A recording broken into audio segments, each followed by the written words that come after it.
Bonsoir à tous et à toutes. Bonsoir à tous et à toutes. Merci beaucoup d'être là ce soir. On est extrêmement heureux et heureuses avec tous les membres du pôle Gala de Charité, des CADUC, Tandy, moi-même, Perrine et Julien, président et vice-présidente des CADUC, de vous accueillir ce soir pour parler d'une thématique qui nous tient à cœur, tous et toutes, qui est donc la santé mentale, et plus particulièrement la santé mentale des jeunes. On va passer une petite heure de conférence ensemble et on va avoir l'occasion d'entendre des superbes projets. J'espère que vous serez tous et toutes attentifs et n'hésitez pas par la suite à prendre la parole pour poser des questions si besoin. Donc ensemble, on va passer la prochaine heure à explorer les différents aspects de la santé mentale avec un focus tout particulier sur la santé mentale des jeunes, qui est un sujet de plus en plus, vous avez compris, ces dernières années. Je voulais d'abord commencer par remercier les associations qui ont participé à l'appel à projet. Cette année, on a eu la chance d'avoir 15 associations qui ont participé à notre appel à projet. C'est 2 fois plus que l'année dernière, lors de la première édition.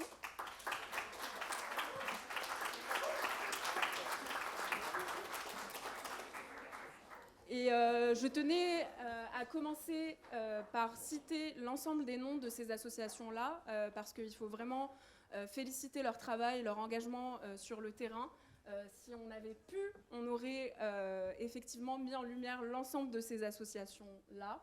Je parle bien évidemment donc de Schizowie, de les Burnettes, de Colina, du COMED, de l'association Sauvegarde du Nord, de l'EPSA, du Facette Festival, de Dites Je suis là, de Connexion familiale, de Soins aux professionnels de santé, de Je danse, d'Aïda, et également de Nightline, qui est là parmi nous ce soir et qui va avoir l'occasion de nous présenter également son projet. Je vous invite à les applaudir très fortement. Également ensuite de la Blue Mind Foundation, qui va également nous présenter son projet ce soir. N'hésitez pas à les applaudir. Et bien évidemment, l'association pour laquelle nous récoltons l'ensemble des fonds ce soir, qui est l'association Premier Secours en Santé Mentale France. Donc, on a eu un ensemble de propositions extrêmement diverses sur des sujets tout aussi importants les uns que les autres, que ce soit les troubles du comportement alimentaire, que ce soit les psychoses. Ça pouvait être également la prise en charge de la santé mentale des soignants, qui est un sujet qu'on n'aborde pas forcément, qui est très souvent oublié. Mais comme vous le savez, une grande partie d'entre vous êtes des professionnels de santé ce soir.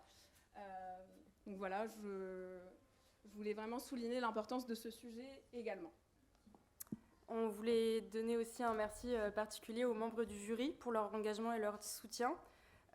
Parmi lesquels on peut citer Frédéric Jala, directeur scientifique du MSM, Jessica Legge, marraine de la promotion 2024 et secrétaire générale de l'Institut des cancers des femmes, Monsieur Jean-Victor Blanc, médecin psychiatre et auteur conférencier culture pop et psy, Myriam Jabri, professeure et directrice relations scientifiques et partenariat oncologie de chez Pfizer. Nicolas Dalibar, membre actif de l'association des patients experts en addictologie. Ainsi que Sarah Charieras, directrice de l'engagement et de la communication interne chez Sisley. On vous remercie pour votre engagement et votre présence ce soir. Donc pas de suspense ce soir, l'association lauréate et les premiers secours en santé mentale. Je vous annonce donc l'ensemble des fonds qu'on a récoltés, on vous annoncera la somme en fin de soirée, seront intégralement reversés à cette association. Et ils auront l'occasion ce soir de nous parler de leur programme Premier Secours en Santé Mentale Jeune, qui est un programme de formation et de sensibilisation à destination des adultes qui travaillent avec des jeunes, notamment des professeurs de l'éducation nationale. Et le choix ayant été difficile, 2 associations ont été mises en lumière pour des associations coup de cœur. La première étant Nightline France, qui va nous parler de son expansion de leur ligne anglophone, ainsi que Blue Mind Foundation avec leur projet Koujali de jeunes ambassadeurs en santé mentale dans plusieurs pays d'Afrique.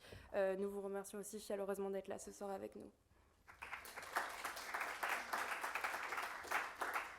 Un grand merci bien évidemment à l'ESCP pour leur soutien financier, mais aussi aux membres des CADUC, et tout particulièrement à Perrine Parent et Julien Duclos-Baudignard, qui sont donc respectivement vice-présidente et présidente de l'association des CADUC.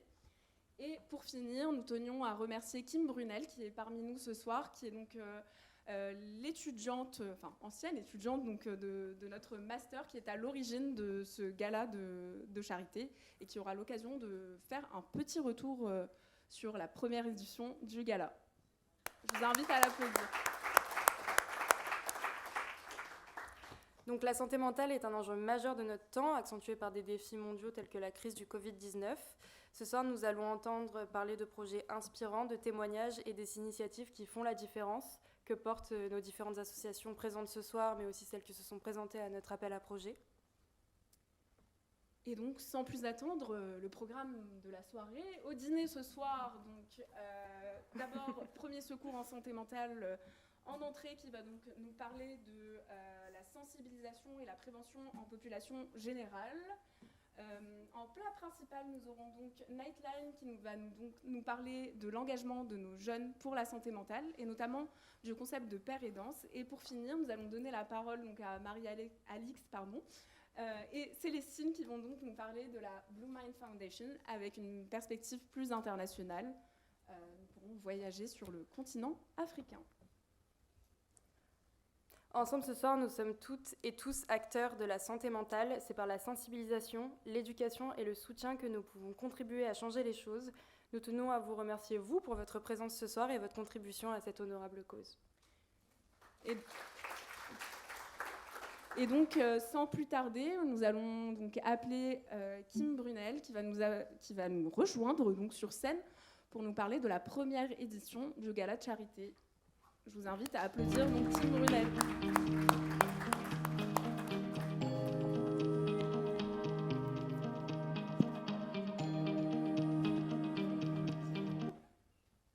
Bonsoir à tous. Je suis vraiment ravie d'être là ce soir. Je pense que je suis même un petit peu émue de voir que le gala continue. Encore cette année, vraiment, je comprends le travail qu'il y a derrière. Je tenais donc particulièrement à vous remercier, toute l'équipe des CADUC, en particulier Tandy et Leïla, d'avoir pérennisé cette idée. Je me rends compte de tout ce que ça fait. Donc bravo à vous et merci beaucoup. J'espère sincèrement que ça continuera dans les prochaines années et qu'on se retrouvera d'ici 10 ans, 15 ans, 20 ans peut-être, pour célébrer la 20e édition du Gala de Charité des CADUC. Alors, donc oui, l'année dernière, nous avions donc choisi un autre thème pour la première édition du Gala, qui était la santé des femmes, donc une autre cause. Nous avions élu l'ADSF, donc Agir pour la santé des femmes, qui est une association humanitaire qui cible des femmes en situation de grande précarité pour leur offrir des soins en santé globale. L'année dernière, nous avions eu 6 associations lauréates, donc c'est génial. On est en pente avec les 15 associations de cette année. Nous aussi, le choix avait été cornélien.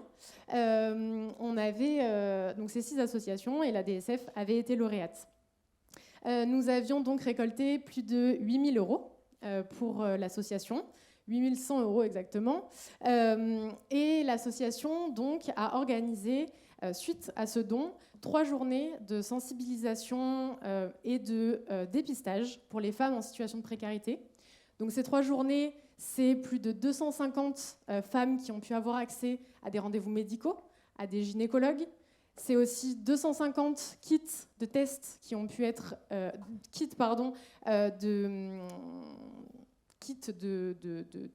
je perds mon mot.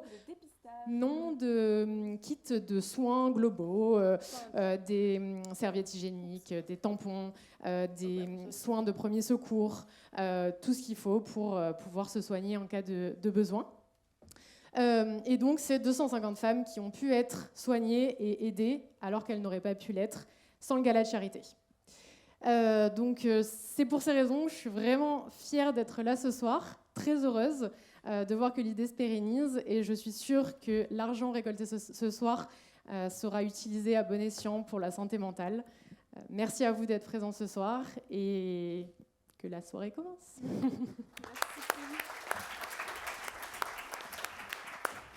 Merci Kim pour ton intervention. C'est vraiment une fierté pour le master que ce gala de charité se pérennise. Et qui de mieux donc, pour parler de notre master et de son engagement que notre directeur de master, donc, le master management des industries pharmaceutiques et biotechnologie. Je vous demande d'accueillir et d'applaudir surtout très chaleureusement Monsieur Frédéric Jallat.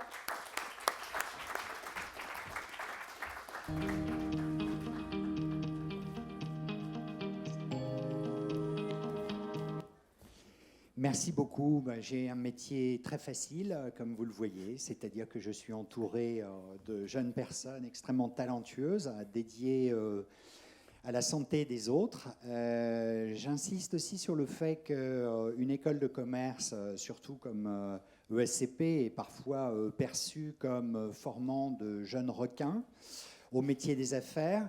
Et j'aime à dire qu'en réalité, grâce à nos étudiantes et nos étudiants, nous démontrons en fait que non, pas vraiment. C'est-à-dire que certes, nous travaillons pour des industries de santé, mais que les industries de santé, comme nos étudiants et nos étudiantes, sont aussi dédiés aux patients et le démontrent, je crois, de mieux en mieux et de plus en plus souvent.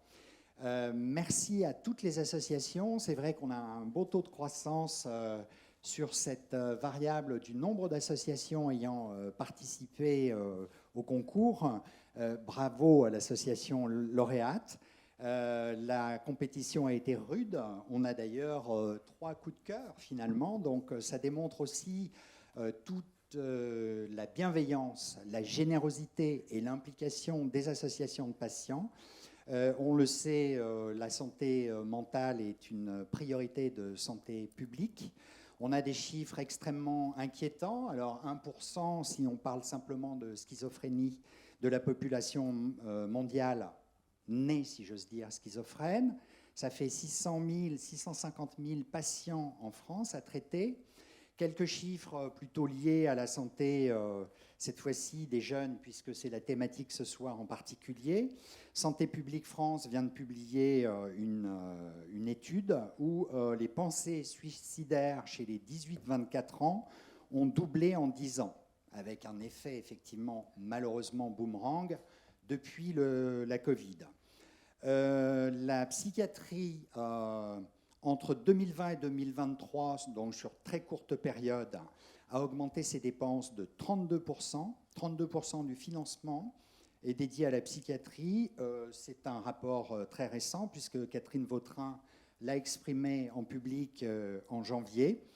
Et puis, peut-être pouvez-vous voir, d'ailleurs c'est en replay, sur Arte, un documentaire qui s'appelle État limite et qui démontre à l'hôpital Beaujon les conditions délétères d'exercice de la pratique de la psychiatrie en hôpital.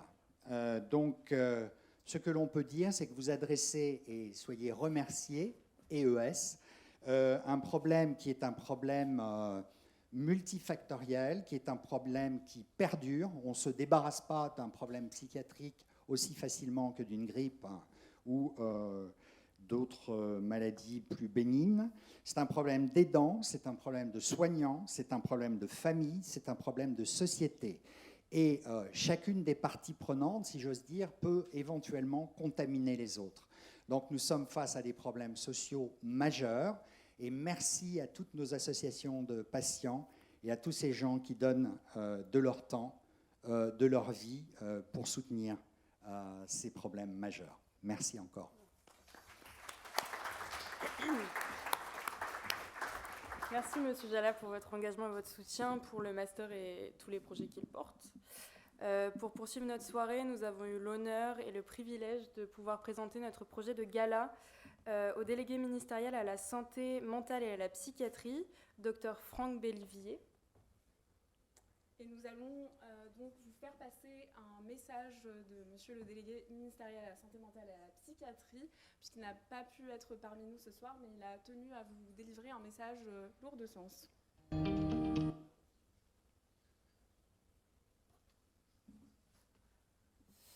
Bonjour à toutes et à tous. Je tiens tout d'abord à féliciter les organisateurs de ce gala de charité des Quais d'Ussé. Je les remercie pour leur invitation et je regrette sincèrement de ne pouvoir être avec vous physiquement aujourd'hui. Pour cette deuxième édition du gala, je me réjouis que nous soyons réunis autour d'un sujet de préoccupation majeure pour notre société et pour notre jeunesse, la santé mentale. C'est un sujet resté trop longtemps tabou, facteur de stigmatisation pour les personnes en situation de souffrance psychique et qui empêche la prise de parole et l'accès aux ressources qui aident. La crise Covid est venue nous rappeler combien la santé mentale est indissociable de la santé globale. Si ce sujet nous concerne tous, cette crise nous a montré aussi que certains étaient plus vulnérables sur ce plan. Parmi eux, les jeunes qui présentent une augmentation significative des situations de détresse psychologique. Dans une enquête récente de Santé publique France, on constate en 2022 que chez les 11-17 ans, les passages hebdomadaires aux urgences pour gestes et pensées suicidaires ont ainsi augmenté respectivement de 64 et 193% par rapport à la période 2018-2019.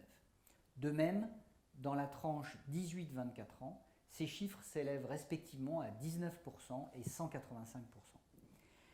Si les chiffres baissent par rapport à la période 2021-2022, ils restent cependant plus élevés qu'avant la crise sanitaire. Ces statistiques ne sont pas que des chiffres, elles représentent des trajectoires de vie et de souffrances singulières, dramatiques, impactées à un âge où on est encore en construction, tant sur le plan personnel que professionnel. Mais ces constats doivent nous encourager à redoubler d'efforts. C'est le message d'espoir que portent les premiers secours en santé mentale, Nightline et Blue Mind. Et je salue au passage leur engagement et leur travail. Depuis 2018, le gouvernement mène une politique active en faveur de la santé mentale et de la psychiatrie dans le cadre d'une feuille de route globale qu'il m'a chargé de coordonner. Le Premier ministre vient d'ailleurs de réaffirmer fortement la santé mentale des jeunes comme priorité gouvernementale. De nombreuses actions en faveur de la santé mentale des jeunes sont ainsi engagées et se renforcent. Elles sont d'abord généralistes, telle la stratégie nationale de prévention du suicide, avec le déploiement du numéro national de prévention du suicide 3114, qui est une ligne d'écoute nationale pour accompagner toute personne manifestant des idées suicidaires, ou encore le dispositif Vigilance de rappel et de suivi des personnes ayant fait une tentative de suicide, qui vient récemment de montrer une efficacité dans la prévention de la récidive suicidaire. Elles sont d'autre part dédiées, telles les promotions des compétences psychosociales dès le plus jeune âge, ou encore la prévention de la souffrance psychique, le dépistage précoce et l'orientation des jeunes. À ce titre, je veux souligner expressément le rôle et le succès du dispositif de secourisme en santé mentale. Initialement ciblé sur les étudiants, ce dispositif diffuse maintenant très largement dans tous les milieux. Nous venons de passer le cap de 100 000 secouristes déjà formés, soit plus du double de l'effectif comptabilisé fin 2022. C'est pourquoi je suis très heureux que l'association PSSM France soit l'association mise en valeur ce soir. Elle le mérite amplement. Son action se rattache à une démarche qui m'est chère et qu'elle vient parfaitement compléter le soutien entre pairs. Si chacun doit être solidaire de son ami, de son collègue en souffrance psychique, à l'inverse, la personne qui a fait l'expérience de cette souffrance et qui s'est rétablie a beaucoup à nous apprendre. C'est l'autre face, l'autre axe de notre action solidaire, le développement de la pair-aidance, bénévole et professionnelle. Nous croyons fermement que l'expérience vécue par celles et ceux qui ont traversé des épreuves similaires est indispensable. La pair-aidance s'inscrit ainsi dans notre volonté de placer les usagers au cœur du système de santé en reconnaissant leur expertise expérientielle. Cette référence à l'entraide et le repérage par les pairs et aussi l'ADN des actions conduites par Nightline, dont je tiens à saluer l'action et l'engagement. L'occasion pour moi aussi de les féliciter pour leur notoriété et leur audience qui augmentent. Cette prise de parole est enfin l'occasion de saluer les actions conduites par la Blue Mind Foundation en Afrique, qu'il s'agisse des coiffeuses ambassadrices en santé mentale, du soutien à la formation des psychiatres ou du programme Koujali à destination des jeunes. Je crois sincèrement que c'est par la convergence des forces que nous arriverons collectivement à agir pour l'amélioration de la santé mentale de toutes et tous. Votre action caritative participe de ce mouvement, c'est pourquoi je tiens à la saluer. Je vous souhaite une excellente soirée.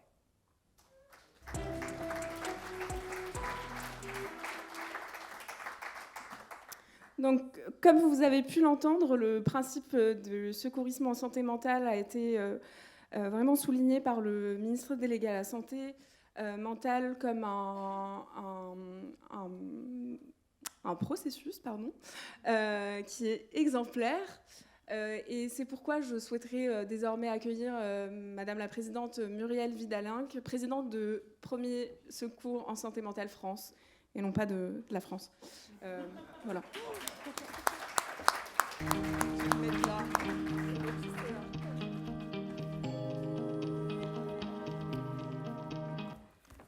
Merci. Tout d'abord, écoutez, merci à vous, merci au jury. On est vraiment très honorés d'être là, très fiers d'être avec les deux autres coups de cœur, parce que c'est vrai que la santé mentale, c'est un sujet qui n'est pas un sujet de professionnel, c'est un sujet de tous, qu'il faut partager. Alors, Franck Bellivier a quasiment tout dit, alors je vous assure. Bon, je vais essayer un peu de broder autour de ce qu'il a dit. C'est vrai qu'en 2018, quand l'association s'est créée, Agnès Buzyn, souvenez-vous, avait été particulièrement sollicitée sur le sujet de la santé mentale des étudiants. Et c'est vrai que quand on est venu lui présenter en fait le projet de création de l'association, je reviendrai après sur le processus de création. C'est vrai que tout de suite, elle s'est dit que c'était l'outil extrêmement intéressant et qu'il fallait mettre dans le programme, en fait, de santé mentale des étudiants. Ça, c'est vraiment un point important, et je crois que Franck Bellivier a tout à fait raison de dire qu'assez rapidement, et parce qu'il est très entendable et très facilement utilisable, Premier Secours en santé mentale est un outil qui est un outil citoyen, et qui permet à chacun de devenir acteur de santé publique sans être soignant. Attention, je dis bien, nous ne formons pas des soignants. Nous formons des citoyens qui sont engagés dans un projet de société qui est le vivre ensemble. Et le vivre ensemble, c'est comment accepter les différences et comment considérer que ces différences, c'est une richesse et ce n'est pas au contraire une exclusion. Donc je suis ici simplement déjà pour les présentations. Je suis ici avec des collègues qui sont avec moi. Il y a Philippe Brun, qui est administrateur de PSSM et qui est aussi formateur. Maxime Lacoche, qui lui est formateur et particulièrement dans le champ étudiant, et donc qui pourra intervenir pour vous dire exactement comment les choses se passent, avec une très grosse prégnance sur Paris-Cité, où là, bien ancré. Lila Moudjadi, qui fait partie de l'équipe de communication de PSSM, et Sébastien Corabeuf, qui est donc responsable du pôle scientifique et pédagogique de PSSM. Alors, PSSM France, c'est apprendre à aider. Vous voyez, donc on est sur quelque chose d'exclusivement citoyen. C'est une association qui s'est créée en 2018 et dont l'objectif et le projet est de lever les tabous par rapport aux personnes qui ont une souffrance ou des troubles psychiques. Pourquoi lever les tabous ? Parce que, et encore aujourd'hui, on se rend compte que dire que j'ai un problème de santé mentale, ça ne se fait pas. Je dis que j'ai mal à la tête, je dis que je me suis cassé une jambe, mais je ne dis pas que je vais mal, que je ne vais pas bien. Et ça, monsieur le directeur, vous évoquiez tout à l'heure des chiffres. On dit qu'aujourd'hui, un Français sur 5 a des problèmes de santé mentale. Un Français sur 5. 64% des personnes, des Français, reconnaissent avoir eu des troubles ou une souffrance mentale. 30% disent que dans leur environnement proche, ils côtoient des personnes qui ont des troubles mentaux. Donc je dirais que c'est quelque chose de quotidien. Et ces situations quotidiennes, on ne peut pas accepter aujourd'hui dans notre société que ces personnes-là soient exclues. Donc en fait, nous, notre outil, association citoyenne, avec un outil qui nous faut un temps en santé publique, c'est de la formation. C'est une formation qui permet, dans un temps assez court, puisque c'est 14 heures, à pouvoir identifier des signes d'alerte sur un problème de souffrance psychique. On nous dit, vous culpabilisez, vous sentez que quelqu'un culpabilise, vous sentez que quelqu'un se referme sur lui-même, vous sentez que quelqu'un souffre, eh bien, vous devez aller vers lui. Vous devez apprendre à aider. Et apprendre à aider, ce n'est pas vous mettre dans votre carapace, ce n'est pas vous retirer, ce n'est pas le laisser seul face à ses problèmes, c'est au contraire aller de l'avant, lui poser des questions et aller fermement dans la capacité que vous pouvez avoir à l'aider grâce à cette formation. L'intérêt de PSSM, c'est aussi, en dehors de cette formation, c'est de faire partie d'un réseau international. Parce que je ne sais pas si beaucoup d'entre vous le savent aujourd'hui, nous faisons partie, un peu comme le SCP, d'un réseau international composé de 29 pays. Premier Secours en santé mentale, c'est une jeune association en France. Elle s'est créée en Australie en 2001 exactement. Et en 2001, ils ont commencé à travailler sur cet outil de formation. Et nous sommes les seuls aujourd'hui, association française, créée en 2018, à pouvoir déployer cette formation, qui est aujourd'hui une formation standard et dont on va vous parler plus précisément pour les jeunes. C'est important parce que depuis 2001, vous voyez, en Australie, 10% de la population est aujourd'hui formée au secourisme en santé mentale. 10%. Nous, notre objectif à PSSM, c'est 750 000 secouristes à l'horizon 2030. Bon, on est beaucoup plus jeunes que les Australiens. Mais vous voyez, 10%. Et c'est important de se dire que l'objectif, c'est de réussir à avoir autour de vous, en proximité, au moins un secouriste. Pour pouvoir déceler dans le milieu professionnel, dans le milieu familial, dans le milieu amical, les difficultés qu'on peut rencontrer à un moment donné. Et ce n'est pas que la schizophrénie.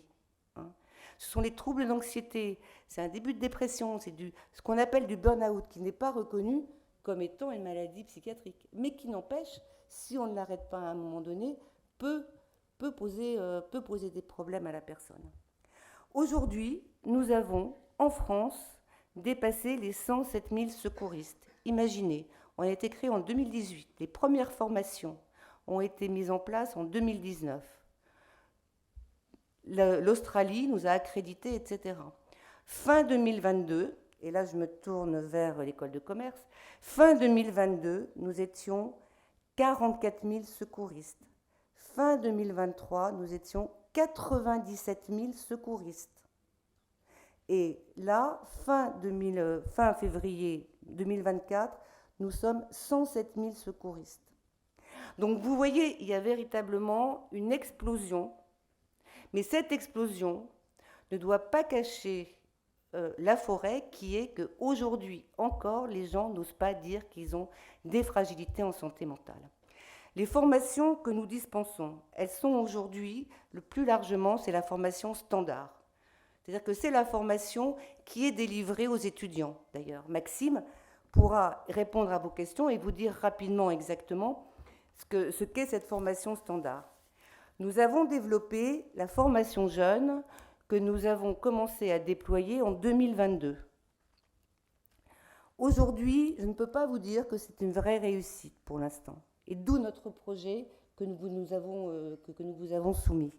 Puisque nous avons 155 formateurs sur les 1300 formateurs premiers secours en santé mentale, 155 sont formés au module jeunes et seulement 1000 personnes ont été formées à ce module. D'accord ? Donc c'est encore assez peu. Qui sont les personnes formées à ces modules ? Le module jeune, il s'adresse aux adultes qui travaillent auprès des enfants, donc les enseignants, les EduxP, donc le champ du médico-social aussi, mais aussi les familles, les parents. Donc ces 1000 personnes, elles ont été formées. On sent de la part de l'Éducation nationale une volonté d'aller un peu plus loin. Et les chiffres qui étaient présentés par Franck Bellivier montrent qu'il faut aller beaucoup plus loin. Parce qu'on parle des 11-24, mais quand on parle des jeunes, mais ce qui a été moins dit par Franck, et je me permets de rajouter ça, ce sont les 11-14. Ce sont les 11-14, les 11-17, pardon, sur lesquels on voit qu'il y a une explosion. C'est-à-dire que c'est vraiment le début de l'adolescence, quoi. Enfin, c'est vraiment très jeune qu'on voit les idées ou les gestes suicidaires arriver. Il y a un constat qui a été fait, c'est que la majorité des troubles psychiques peuvent être décelés avant 14 ans. Donc, qu'est-ce que ça signifie ? Ça signifie que le programme Jeunes, il a pour objectif de faire comprendre à l'adulte que l'enfant, il a une évolution et que tout ce qui se passe dans sa tête, ce n'est pas obligatoirement lié à sa crise d'adolescence ou au fait qu'il grandit. Il y a peut-être autre chose derrière. Et donc, à partir de là, on déploie la méthode Premier secours en santé mentale pour ce volet jeune. Et nous travaillons actuellement sur le programme adolescent, puisque nous allons plus loin, conformément à ce qui a été fait en Australie. C'est-à-dire que là, les secouristes seront des adolescents. C'est-à-dire que ce n'est pas de la pérédance, mais il est important aussi, à un moment donné, que des jeunes parlent à d'autres jeunes et qu'ils disent « je suis secouriste en santé mentale ». C'est ce qui se passe d'ailleurs chez les étudiants pour le programme standard, mais ça c'est vraiment important et c'est un geste citoyen.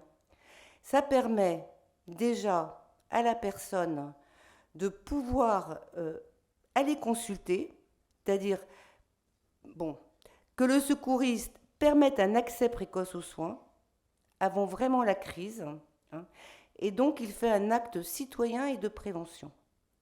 Donc voilà très rapidement raconter en fait l'histoire de notre association, fortement soutenue par les pouvoirs publics. Franck Bellivier vous l'a dit, mais c'est vrai que c'est un projet auquel nous tenons tous.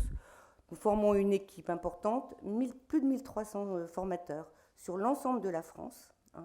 Et notre objectif maintenant, c'est de pouvoir conforter ces communautés de formateurs, mais aussi communautés secouristes. Parce que la faiblesse que nous avons aujourd'hui, c'est que c'est plus de 100 000 secouristes, ils sont éparpillés. Et comment on arrive à certains moments à leur permettre de dire ce qu'ils ont vécu, parce que parfois, être secouriste en santé mentale, ça peut être difficile. Donc voilà nos projets. Merci encore pour cette vidéo qu'on vous présentera et qui nous permettra... Hop, j'ai quasiment tout dit là. Bon, voilà. Et puis qui nous permettra, j'espère, de diffuser plus largement le programme Jeunes. Je ne sais pas, Maxime, est-ce que tu veux rajouter... Est-ce qu'on a le temps déjà ? Oui, bien sûr. Maxime, je vous laisse la parole si vous voulez venir. Et comme ça, tu pourras dire le nombre. Il y a 8000 étudiants aujourd'hui qui sont formés. En quelques points clés. Donc on a 8000... bonsoir à tous, tout d'abord.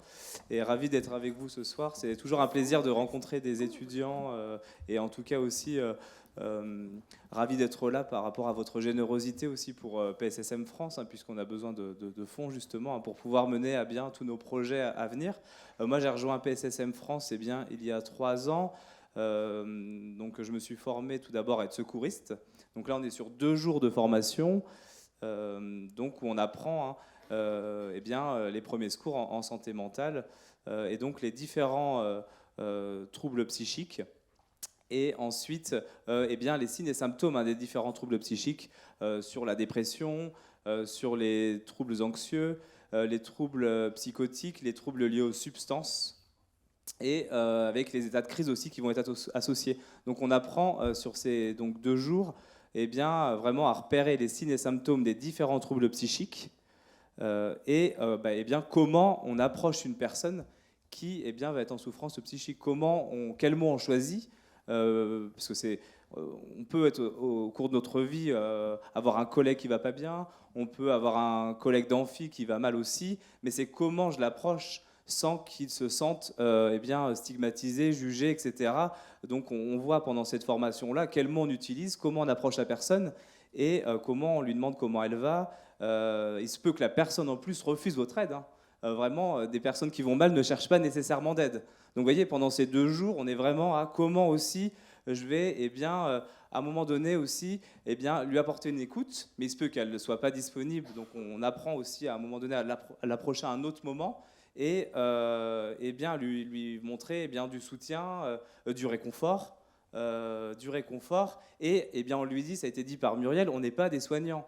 On n'est pas eh bien, des psychologues non plus. Quand on est secouriste en santé mentale, on est eh bien, un citoyen qui se forme à eh bien, apporter de la bienveillance à quelqu'un d'autre, à se soucier de l'autre. Donc on fait part de nos préoccupations à l'autre et eh bien, à un moment donné, on lui dit aussi, là, tout ce que tu me dis, j'ai repéré que tu n'allais pas bien, que eh bien, peut-être on va lui poser la question du suicide aussi. Comment on lui pose la question du suicide, c'est hyper important. Elle n'est pas réservée qu'aux soignants, surtout quand les personnes ne vont pas nécessairement voir les soignants. Et pour éviter tout suicide, on apprend pendant cette formation à comment on pose la question du suicide et comment ensuite, eh bien, voilà, moi je ne suis pas médecin, je ne suis pas psychologue, mais il serait important, est-ce que tu as pris rendez-vous avec ton médecin traitant ? Est-ce que tu as déjà pensé à parler de ce que tu me dis à un psychologue ? On va encourager la personne à aller vers une aide professionnelle. Et là, à ce moment, les premiers secours en santé mentale s'arrêtent. On est vraiment dans eh bien, proposer des solutions aux personnes face à leur détresse.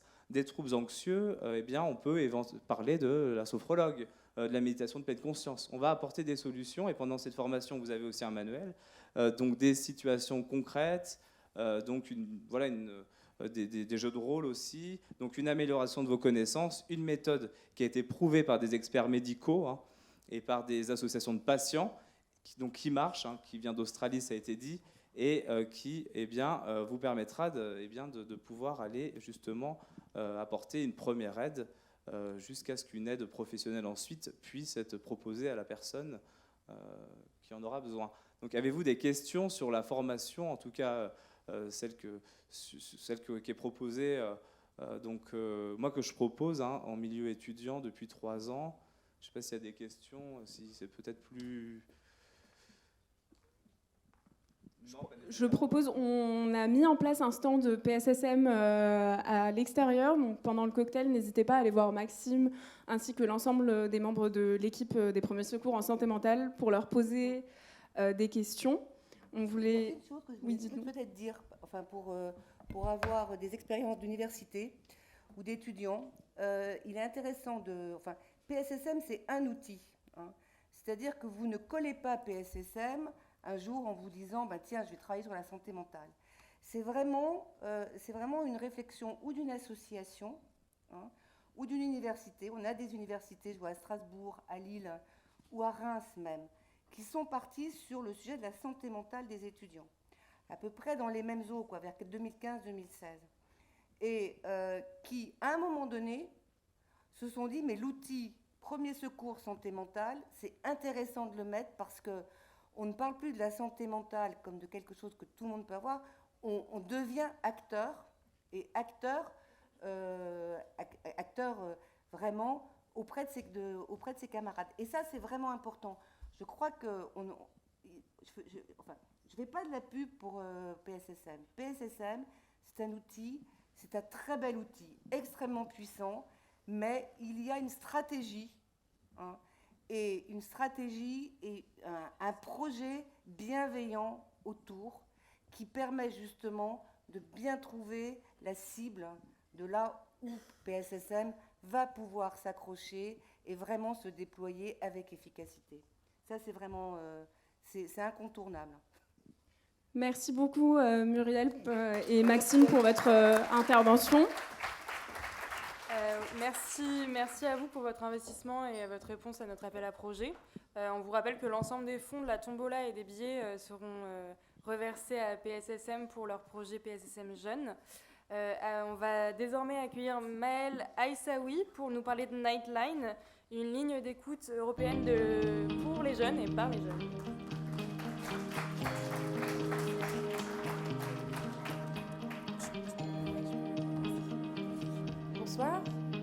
Bonsoir à tous. Merci beaucoup au pôle Gala de Charité des Caducées pour l'invitation à pouvoir présenter notre association, donc Nightline. Donc, je m'appelle Maëlle, moi je suis salariée de l'association, je ne suis pas bénévole et je m'occupe des partenariats. Nightline, donc, c'est une association qui a été créée dans le but de soutenir la santé mentale des étudiants. Première question, qui sommes-nous ? Alors, les chiffres ont déjà été donnés à plusieurs reprises, à la fois par Monsieur Bellivier, par Madame qui présentait PSSM juste avant moi. Je vais juste revenir sur les principaux. Donc, 36,6% des étudiants présentent des symptômes dépressifs, contre 20% chez les personnes non étudiantes. Donc, on voit qu'il y a une grosse spécificité des problèmes de santé mentale chez les étudiants. On note aussi que 27,5% des étudiants montrent des symptômes d'anxiété, contre seulement, entre guillemets, 16,9% chez les non-étudiants. Du coup, on voit aussi qu'il y a un gros différentiel. Et enfin, pendant la crise du Covid-19, on avait 12% uniquement des étudiants qui présentaient des symptômes dépressifs qui ont affirmé avoir effectué une consultation. On voit donc qu'il y a une différence entre le nombre de personnes qui présentent des symptômes dépressifs ou des soucis de santé mentale et le nombre d'étudiants ou de jeunes qui vont consulter sur cette question-là. Du coup, d'où la mission de Nightline, qui est d'améliorer la santé mentale des étudiants et des jeunes à l'échelle à la fois individuelle et également à l'échelle collective. Moi, aujourd'hui, je vais faire juste un focus sur les lignes d'écoute de Nightline. Mais comme vous pouvez voir, on a toute une palette de dispositifs qui ont été créés par Nightline et qui sont aujourd'hui déployés à travers le territoire. On mène des actions de déstigmatisation et de sensibilisation, à la fois de manière physique. Le SCP est partenaire de Nightline, donc vous avez peut-être vu passer sur l'un des campus des stands de promotion de la santé mentale et de présentation des actions de Nightline. Mais on est aussi beaucoup présent en ligne à travers nos réseaux sociaux. On est très présent sur Instagram et sur TikTok. Et également, on a tout un panel d'outils numériques dédiés à la santé mentale des jeunes. Les actions de promotion et de prévention, je viens d'en parler. On fait aussi des actions d'information et d'orientation. Chez nous, l'orientation, c'est l'orientation vers des professionnels de santé mentale, puisque chez Nightline, on a des psychologues, mais nos bénévoles sont tous des étudiants, donc ce ne sont pas des professionnels de santé mentale. En revanche, on a créé des annuaires qui récapitulent absolument l'ensemble des outils, justement, des outils et des adresses de professionnels de santé mentale à travers le territoire. Donc, vous pouvez aussi les trouver sur notre site internet. On mène aussi des actions de formation et d'engagement et des actions de recherche et de plaidoyer. Moi, ce que je voulais vous présenter ce soir, c'est donc le dispositif d'écoute nocturne. Qui repose sur le soutien par les pairs.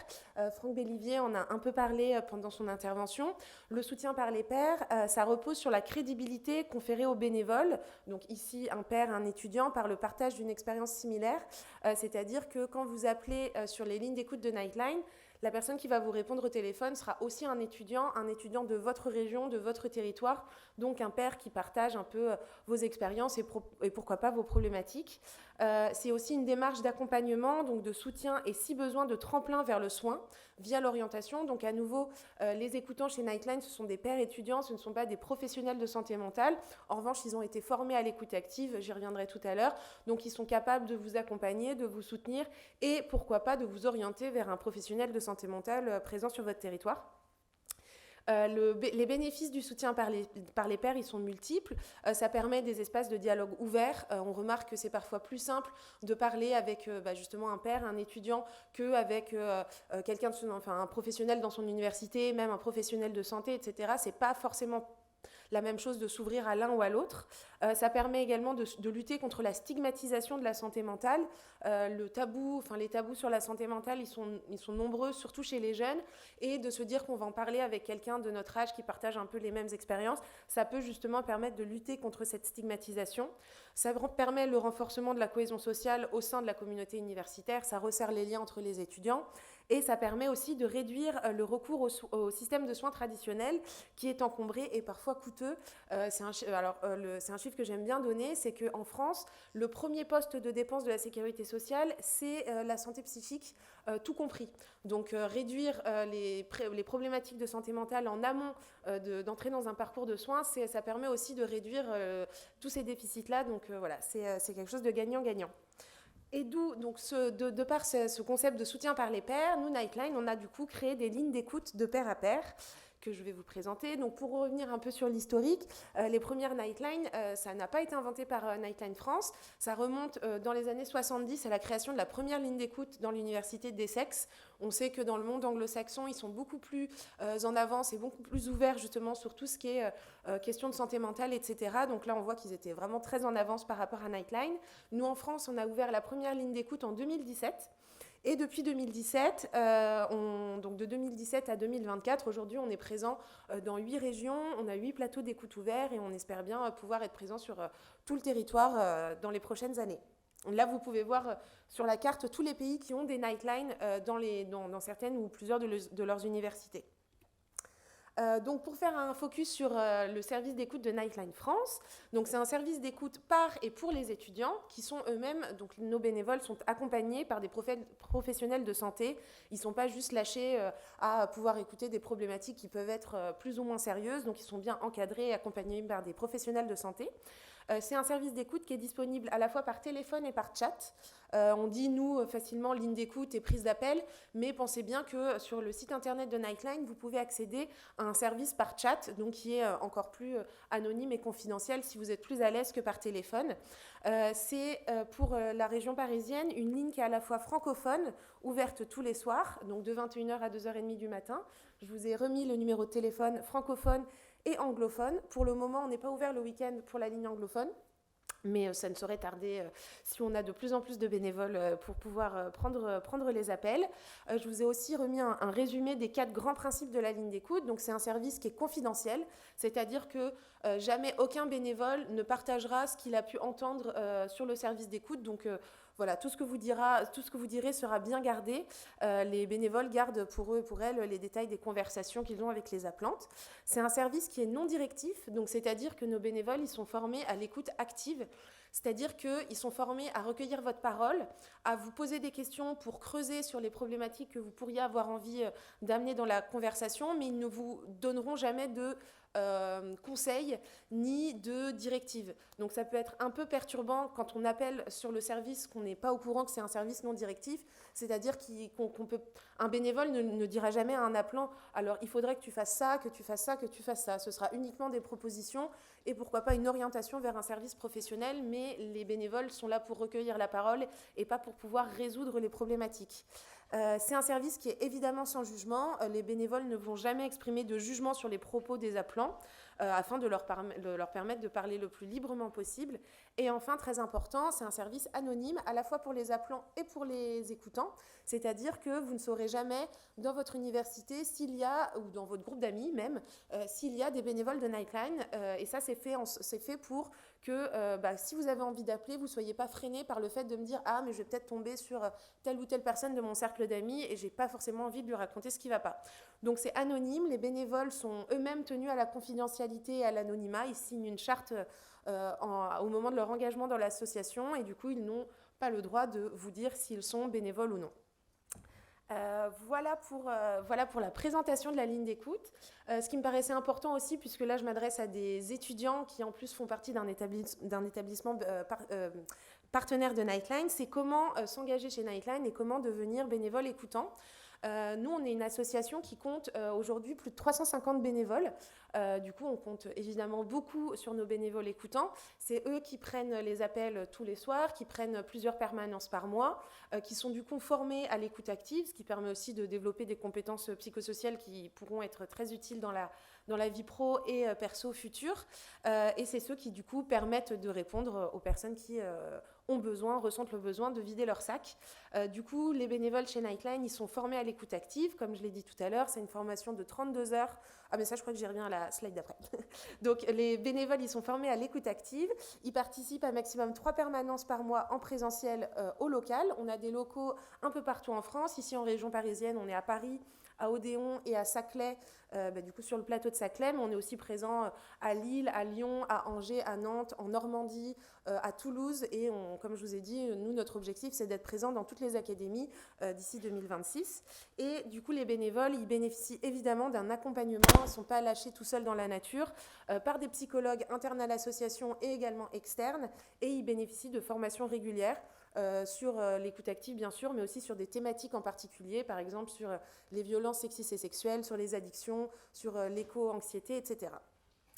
Et enfin, si jamais vous étiez intéressé, à qui s'adresse le bénévolat chez Nightline? Donc pour toute personne qui sera étudiante, qui sera disponible sur les heures d'ouverture de la ligne d'écoute, donc de 20h30 à 2h30 du matin, qui est motivé, qui a un intérêt pour l'engagement bénévole et qui est dans une période d'équilibre personnel et qui sait se protéger. C'est évidemment pas simple de recueillir la parole de personnes qui vont pas forcément bien.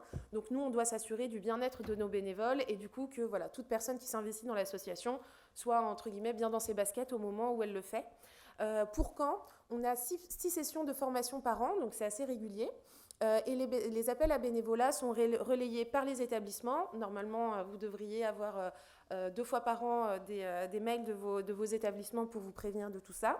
Les réseaux sociaux de l'association, donc Instagram et TikTok, et également les actions sur les campus. Donc quand on tient des stands de promotion de la ligne d'écoute et de la santé mentale, il y a des cartes avec des QR codes pour pouvoir s'inscrire directement sur un formulaire. Comment? Il y a différentes étapes. D'abord, réponse au formulaire de candidature, puis un entretien avec un bénévole formateur de l'association pour savoir un peu les coordonnées, les disponibilités, quelle est la motivation, quel est l'intérêt. Et ensuite, on a une formation donc, de 32 heures à l'écoute active en présentiel qui est menée à travers des ateliers d'information, beaucoup de mise en pratique concrète et également des tips et des bonnes pratiques sur les appels spécifiques, donc les appels silencieux, suicidaires, etc. etc. Donc voilà, je pense que j'ai fait le tour. Si vous avez des questions, n'hésitez pas. Voilà. Merci.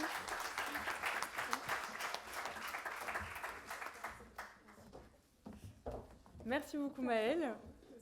Merci. Merci Maëlle. Je vais maintenant donner la parole à notre dernière association.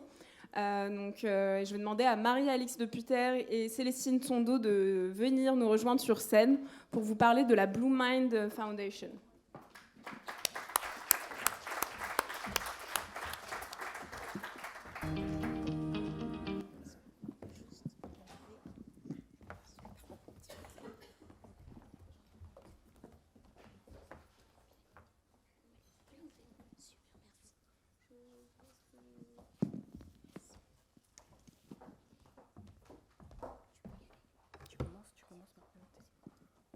Bonsoir à toutes et à tous. Donc, nous sommes ravis d'être présentes ce soir pour vous présenter notre association. Et merci en fait au pôle Gala de Charité des Caducées de nous avoir en fait introduit pour ce coup de cœur.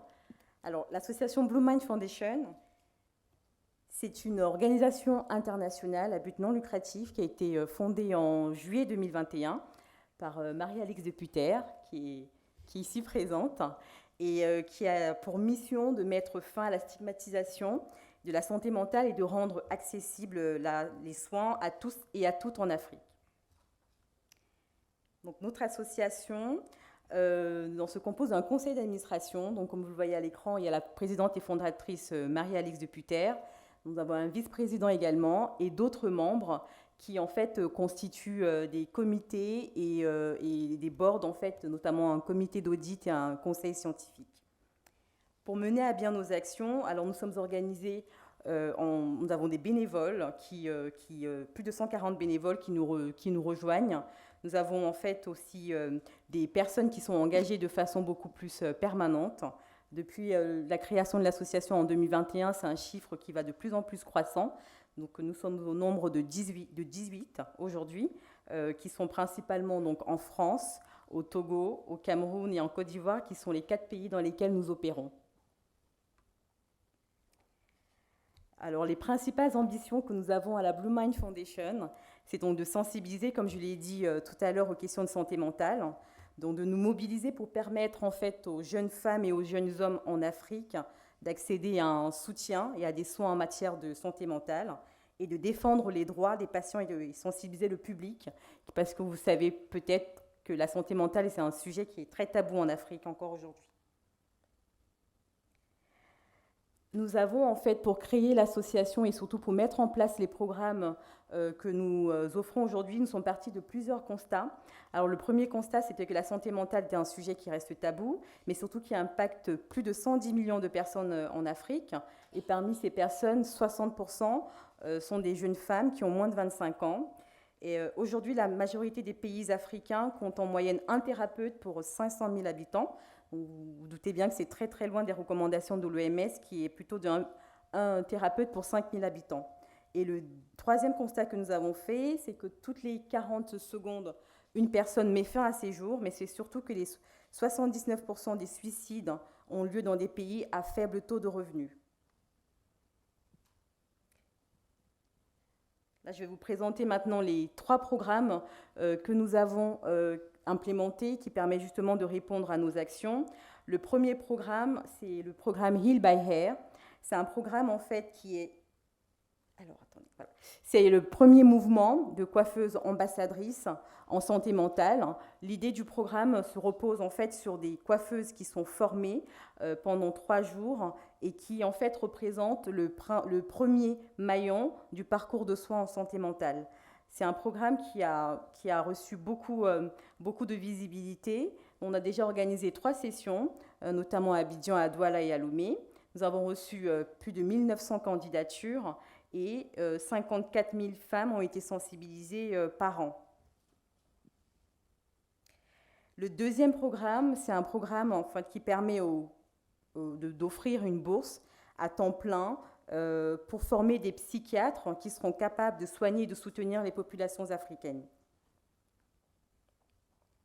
Donc, avant de vous présenter le troisième programme qui sera donc justement présenté par Marie-Alix, c'est le programme qui est à destination des jeunes en Afrique. Je voulais d'abord que vous ayez à l'esprit ces chiffres qui en fait ont fait suite à un baromètre que nous avons fait en Afrique francophone auprès des jeunes adolescents. Donc, nous avons 31% des jeunes qui ont été interrogés, qui n'avaient jamais entendu parler de santé mentale. Et surtout, 84% des jeunes Africains ont été touchés par les problèmes de santé mentale avec l'avènement de la crise sanitaire de la Covid-19. 66% des jeunes qui ont répondu à nos enquêtes avouent en fait avoir eu des envies de suicide. Et 23% de la population enquêtée se dit affectée dans le bien-être, dans leur bien-être global. Donc maintenant, Marie-Alix va vous présenter notre programme Kujali, qui s'adresse aux jeunes de 12 à 25 ans. Merci. Alors, j'ai la lourde tâche de nous réveiller toutes et tous là et de nous mettre un petit peu, comment je vais dire ça, pas dans l'ambiance, je dirais surtout avec des bonnes perspectives et avec des perspectives qui permettent aussi, on en a parlé avec Nightline déjà de ligne d'écoute, on a parlé de santé mentale également avec PSSM au début. Kujali aujourd'hui signifie, déjà il faut savoir ce que ça veut dire, Kujali. Donc ce nom a été créé finalement par les jeunes de la fondation et Kujali vient du mot Kujali en Swahili, donc une langue qui en fait la première langue en fait africaine parlée sur le continent. C'est un peu comme, vous savez, tout le monde connaît un peu Hakuna Matata, c'est la même langue finalement. Sauf que là, ça signifie prendre soin et ça vise principalement donc, des jeunes de 12 à 25 ans. Donc je vais peut-être faire un petit flashback en arrière pour expliquer le why, pourquoi et comment on se retrouve à parler non seulement de santé mentale, mais également de santé mentale des jeunes. Donc, on disait tout à l'heure qu'on veut lever les tabous sur la santé mentale. La Blue Mind Foundation va parler de déstigmatiser la santé mentale. Et moi, j'aime bien dire, je parle de santé mentale parce que je suis concernée. D'accord? Donc, mon mari a été assassiné au Cameroun alors que j'étais enceinte de 4 mois. Et donc, j'ai fait une rencontre incroyable qui s'appelait trouble post-traumatique. J'ai développé une dépression qui est chronique. J'ai développé des troubles de l'anxiété qui sont chroniques. Donc, je parle de santé mentale parce que je sais de quoi il s'agit. Ce dont je parle très peu souvent, c'est du fait que ce jour-là, cette nuit-là, le 8 juillet donc 2012 à Yaoundé, quand Éric de Putter est assassiné, nous étions à table avec une enfant qui avait 9 ans et qui, malgré tout ce que j'ai pu faire, n'a jamais pu avoir accès à un suivi thérapeutique. Moi, l'adulte, je suis rentrée en France, donc j'ai eu le privilège d'être accompagnée par un psychiatre, par une psychiatre géniale, par un psychologue génial, toutes deux formées à l'accompagnement en fait, aux troubles, au trauma. Et notre filleule, qui était au Cameroun, qui est restée au Cameroun à ce moment-là, n'a pas eu la même chance que moi. Donc je dirais que Khoudjali, c'est aussi ça, c'est aussi de pouvoir permettre donc à des jeunes qui aujourd'hui ont des besoins sur le continent, et on va en parler très, très spécifiquement, de pouvoir avoir accès ne serait-ce qu'à une écoute. Ne serait-ce qu'à une écoute. Donc aujourd'hui, je ne sais pas si vous êtes un peu au courant du fait que les projections de l'OMS, de la Banque mondiale et de toutes les organisations de développement disent qu'à l'horizon 2050, un jeune, donc en moyenne âgé de 15 à 29 ans, un jeune sur 3 dans le monde sera africain ou sera africaine.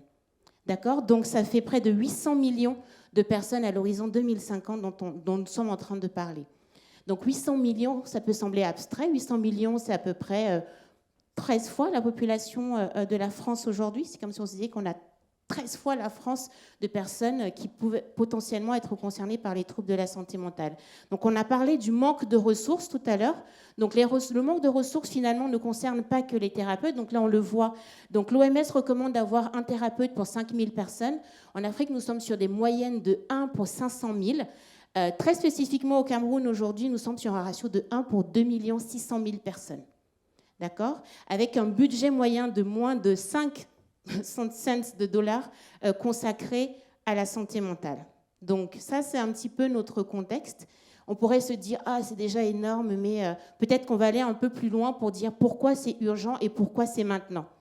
Donc, nous avons parlé de l'étude tout à l'heure qui a été réalisée par la Blue Mind Foundation parce que nous sommes, comment je vais le dire, nous avons besoin que ce que nous réalisons, que les programmes que nous mettons en œuvre puissent répondre spécifiquement aux besoins des populations. Donc, on associe nos programmes, j'ai envie de dire, qu'on déploie sur le terrain, toujours avec du suivi, évaluation, la mesure d'impact et toujours avec de la recherche.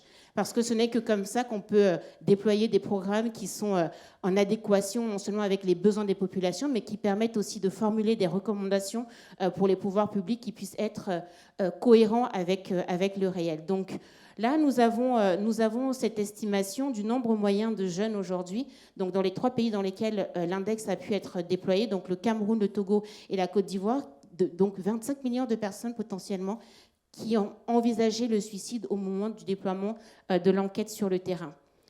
Ce dont on parle très peu, donc nous voyons souvent les magnifiques photos, un peu comme celles que nous avions au départ, hein, de jeunes enfants africains en général. Ils sont souriants ou ils dansent et on se dit « Oh là là, c'est génial, en Afrique, les gens, vraiment, ils souffrent, mais quand même, ils sont heureux. » Oh, qu'est-ce qu'ils sont heureux, n'est-ce pas? Oui, sauf que 90% en fait, des suicides d'adolescents et des jeunes adultes qui se produisent dans le monde se produisent dans les pays en développement, donc notamment l'Afrique. Ce sont des chiffres OMS, UNICEF. Je vais aller plus loin. Une étude qui a été réalisée en fait, à Abidjan, aux urgences, pour essayer d'évaluer le nombre de personnes qui s'étaient rendues aux urgences pour des raisons de tentatives de suicide, a permis de montrer que 42% des personnes qu'on avait reçues à ce moment-là aux urgences pour des raisons de tentatives de suicide étaient âgées de moins de 13 ans. Donc aujourd'hui, Khoudjali, vous voyez ces magnifiques sourires. Oh, ils sont souriants, ils sont résilients, les jeunes.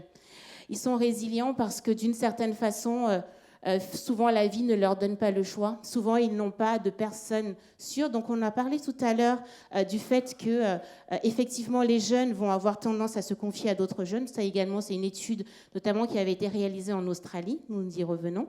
Toujours l'Australie, ils ont quand même été pionniers dans les travaux sur les questions de la santé mentale, qui prouvaient effectivement qu'un jeune ou une jeune va avoir tendance à se confier plus facilement à un ou une autre jeune. D'accord ? Donc aujourd'hui, on a ces bénéficiaires-là qui, en général, vont donc de la plus jeune adolescence, 12-13 ans, jusqu'à à peu près la jeune professionnelle qui va être plutôt autour de 24-25 ans. Donc on n'a pas insisté sur la question de la santé mentale des jeunes hommes, mais on pourra en parler tout à l'heure parce que je sais qu'on manque de temps. Donc aujourd'hui, le pilote de ce programme va se déployer donc au Togo. Au Togo, nous sommes en train de discuter avec Chamiri Institute, qui est une organisation incroyable, qui fait un travail exceptionnel au Kenya sur la question de la santé mentale des jeunes spécifiquement. Et peut-être demain, nous pourrons également collaborer avec Nightline, avec l'idée finalement que si on parle de théorie du changement, j'ai dit tout à l'heure qu'on était très engagé et très porté sur les questions de recherche et de data.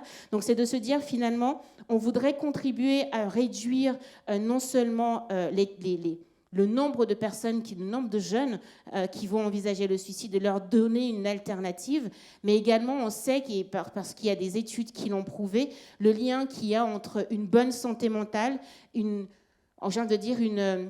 confiance, quand les jeunes retrouvent une confiance en eux, et en fait quand ils peuvent avoir accès à une écoute active, on sait que ça contribue également à l'amélioration des résultats scolaires et donc bien sûr de façon globale améliorer la santé mentale des jeunes et donc également de la communauté. Donc aujourd'hui, Kujali va se déployer en fait dans 3 activités. Donc 3 activités, finalement, on en a parlé tout à l'heure. Donc je disais Kujali, prendre soin ou le soin en Swahili, c'est donc ce programme de prévention du suicide et des addictions pour et par les jeunes en ligne et hors ligne. Donc, on va effectivement commencer par former des jeunes et peut-être contrairement à ce qui a pu être présenté précédemment, ça va vraiment être... ça va faire l'objet en fait d'une sélection, c'est-à-dire que l'idée, ça va être de se dire on forme des personnes qui ont été sélectionnées au départ, qui vont être formées non seulement pour pouvoir se déployer en contexte scolaire, mais également qui vont être accompagnées par des professionnels de la santé, mais également par des professionnels en matière d'animation, parce que ce n'est pas la même chose de parler à un enfant de 12-13 ans que de parler à un jeune adulte. Donc de pouvoir naviguer entre les âges. Et donc voilà, il y a un ensemble d'outils qui vont être déployés pour la formation de ces jeunes.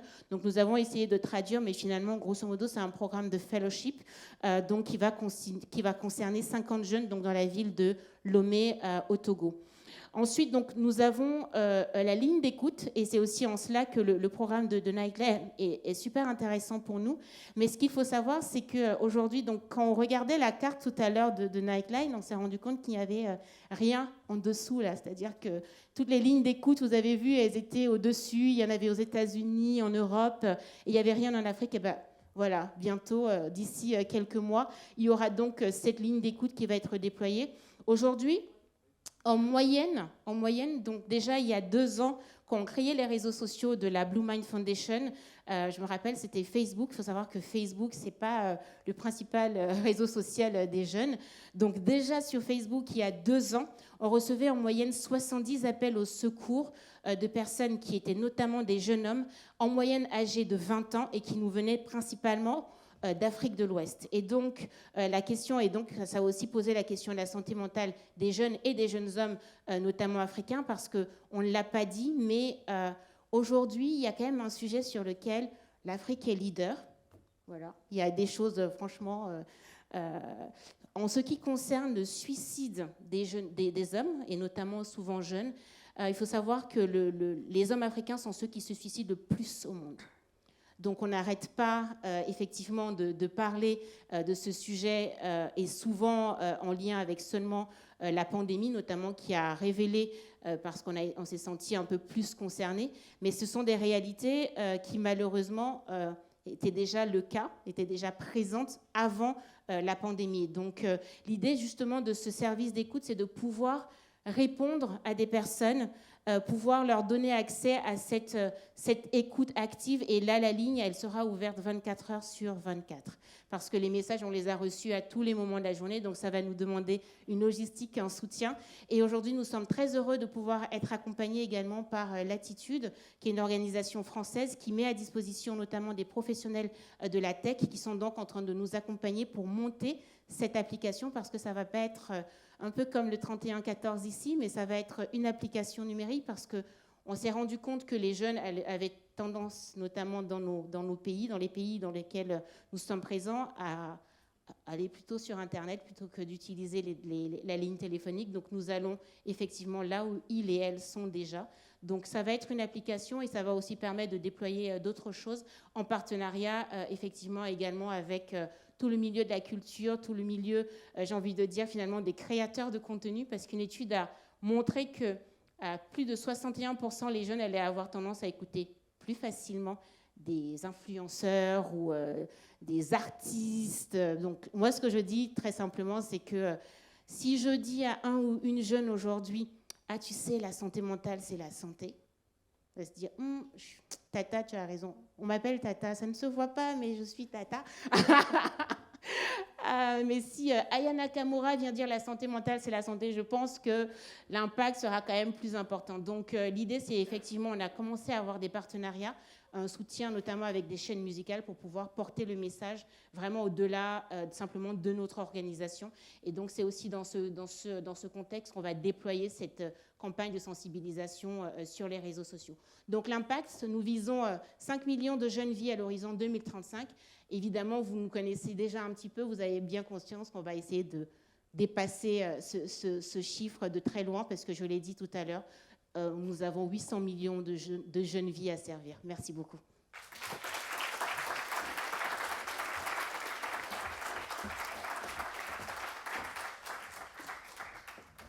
Merci à tous. Merci à la Blue Mind Foundation. Et pour clore notre soirée, nous allons donner la parole à Julien Duclos-Baudinière, président de l'association des Caducées.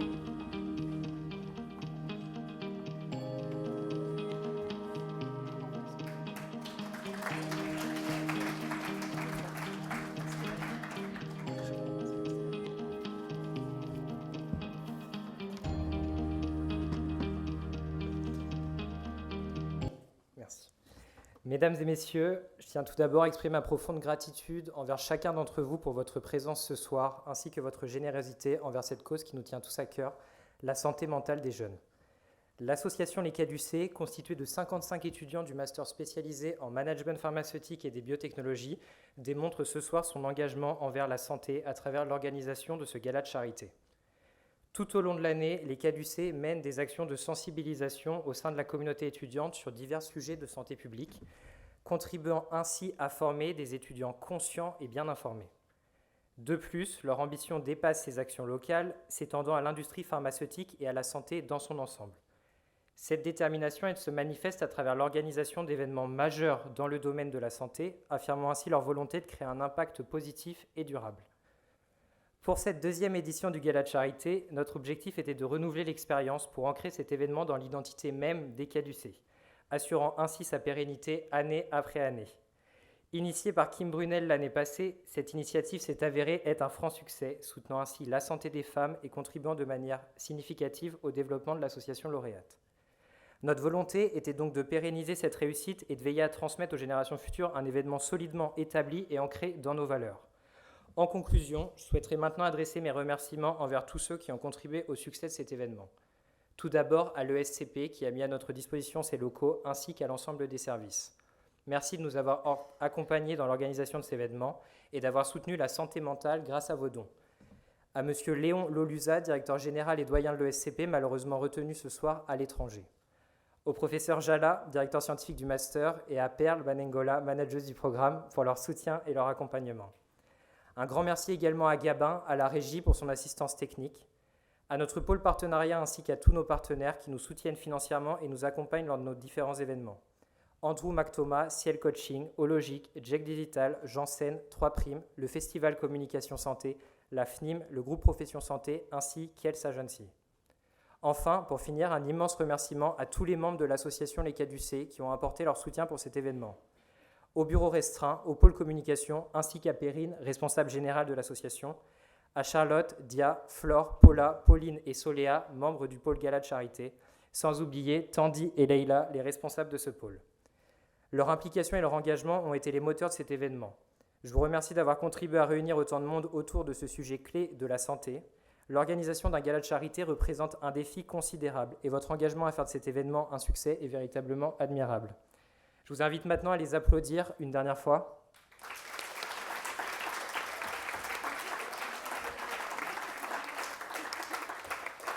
Afin de clôturer ce moment d'échange, je vous invite maintenant à vous rediriger vers l'atrium de l'école où vous pourrez continuer de profiter du cocktail tout en continuant les discussions autour de la santé mentale. Dans 20 minutes, vous aurez aussi la chance de pouvoir profiter du concert de Ted et Becca. Merci à tous.